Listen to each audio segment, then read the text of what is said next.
Hello, everybody. This is Jason Heires with another version of Off the Cuff. All right, so today I'm going to review a more recent album, one of the better albums of 2021, I would argue, uh, and that is Billie Eilish, Happier Than Ever. All right, so what's an old fart like me doing liking Billie Eilish? Well, it's good, so I like it. Um, but there's certain aspects of Billie Eilish's music that makes her stand out from the normal pop crowd, and I'm going to talk about that a little bit. I'm going to kind of talk about this album a little bit. Just kind of go through it all. So this is her second album, second full-fledged album. She did have kind of a like an EP type album, and then she had her first album, which is the really good When We Sleep, Where Do We Go album, which was, a huge success, lots of Grammys, the whole nine yards. This album also has been a huge success. Um, I don't think it's going to quite reach the critical acclaim of her previous album. There's a couple of reasons for that.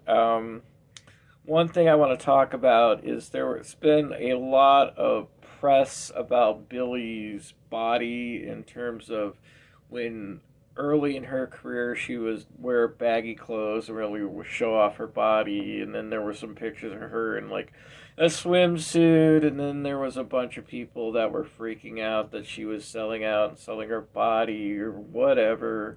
She finally kind of stepped forward and she did a Vogue photo shoot where she was in basically a corset. And anyway, the long story short is Billie kind of had thrust upon her, I think, a little bit unfairly, this idea of kind of like representing like the idea that women, and their body and how they appear is so important to them. And she kind of gets forced into being a role model for that and kind of talking about that, which doesn't really help the album any, to be honest with you. Probably the most forgettable track on this whole album is Not My Responsibility, which she makes a good solid point, that she shouldn't be judged by what she looks like. She should be judged by what she can do, which is totally legitimate. I mean, you know, and she has a great voice.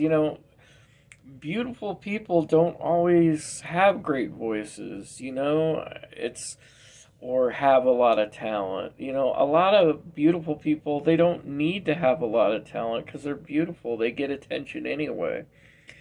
It's us kind of like freaky outsiders that are the one that kind of want to develop talent so that we can get attention from people.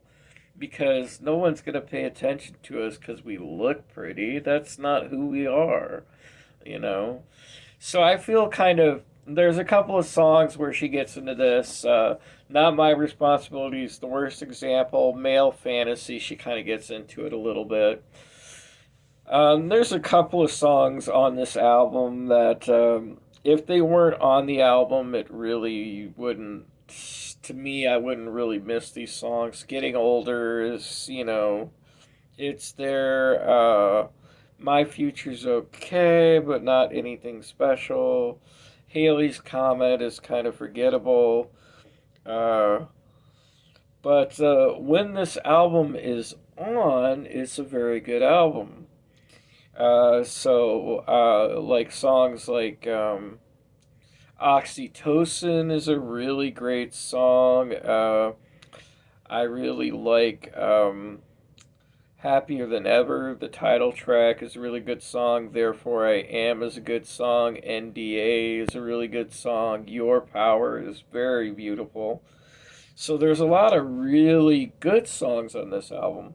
One thing that is really cool, if you actually listen to the album, it's the only way you'll pick up on this, is you need to listen to the transition of songs between NDA and Therefore I Am. They do this little trick where at the end of NDA, they actually increase the tempo of the drum beat a little bit, and then they transition that into Therefore I Am. Now, it's not the same drum beat, but